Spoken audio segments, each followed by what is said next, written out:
ইতিহাসে অমর হয়ে আছে অসংখ্য প্রেম কাহিনী। প্রেমের জন্য কেউ ছেড়েছে রাজমহল, কেউ গড়েছে তাজমহল। এবার প্রেমের টানে বাংলাদেশে এসে 2 বছর কারাভোগ করল কলকাতার তরুণী প্রিয়াঙ্কা। জানা গেছে, প্রিয়াঙ্কা নস্কর ভারতের হাওড়া জেলার শ্যামপুর থানার গোপীনাথপুর গ্রামের প্রতাপ নস্করের মেয়ে। নারায়ণগঞ্জ হিন্দু সম্প্রদায়ের এক ছেলের সঙ্গে প্রেমের সম্পর্ক গড়ে ওঠে প্রিয়াঙ্কার। চেয়েছিলেন বিয়ে করে বাংলাদেশে স্থায়ী হবে ওই ছেলের সঙ্গে। এজন্য 2022 সালের 3 অক্টোবর ভারত থেকে অবৈধভাবে ঝিনাইদহ জেলার মহেশপুর সীমান্ত দিয়ে দালালের সহযোগিতায় বাংলাদেশে প্রবেশের চেষ্টা করেন প্রিয়াঙ্কা। সে সময় বিজিবির হাতে আটক হন। অবৈধ অনুপ্রবেশের দায়ে ঝিনাইদহ জেলা আদালত তাকে 2 বছরের সাজা প্রদান করে। এরপর 23 মাস ছিল ঝিনাইদহ কারাগারে। সাজা ভোগ শেষে মঙ্গলবার দর্শনা সীমান্ত চেকপোস্টের শূন্যরেখায় বিজিবি বিএসএফ এর পতাকা বৈঠকের মাধ্যমে তাকে ফেরত দেওয়া হয়। এ সময় প্রিয়াঙ্কা বলেন, সে ভুল করেছে, তার মতো ভুল যেন কোনো মেয়ে আর না করে। আমার মতো ভুল কোনো মেয়েরা ঘরে ঘরে না করে। ভুল করার আগে যেন 10 বার ভাব। প্রিয়াঙ্কার বাবা প্রতাপ নস্কর ও মা তনুশ্রী নস্কর মেয়েকে নিতে এসেছিলেন দর্শনা সীমান্তে। এ সময় মেয়েকে ফিরে পেয়ে বুকে নিয়ে হাউমাউ করে কেঁদে ওঠেন তারা। মেয়েকে ফিরে পেয়ে কৃতজ্ঞতাও জানান। এখানে একটা ও নিশ্চয়ই আমাদের নাম্বার দিয়েছিল বাড়ির।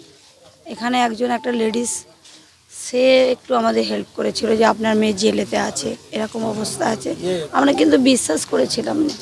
কোনো মানুষেরই মায়েরা জন্ম দিয়ে ভাবে যে বাচ্চাগুলো ভালো হোক, কিন্তু ও সবাই যেন ভালো হোক। ওকেও বলছি যেন এরপর যেন শুধরে যায়। ভুল করেছে, মানুষ মাত্রই ভুল করে, কিন্তু এই ভুলটা যেন ওর মাথায় থাকে। অবশ্যই কৃতজ্ঞ রইলাম ওদের কাছে। ওনারা যদি না হেল্প করতে, আজ হয়তো আমার মেয়েকে আমি ফিরে পেতাম না। পশ্চিমবঙ্গের এনজিও কর্মী চিত্তরঞ্জন বলেন, প্রিয়াঙ্কার মতো এমন ভুল যেন আর কেউ না করতে পারে, এজন্য অভিভাবকদের সচেতন হওয়ার আহ্বান জানান তিনি।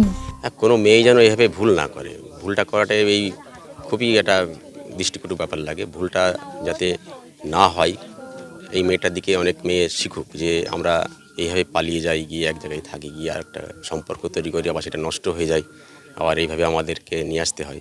এইগুলো যাতে না হয়, পরবর্তীতে প্রত্যেকটা মেয়েকেই বলবো যাতে ভুল না করে, বাবা মার কথা অবাধ্য না হয়।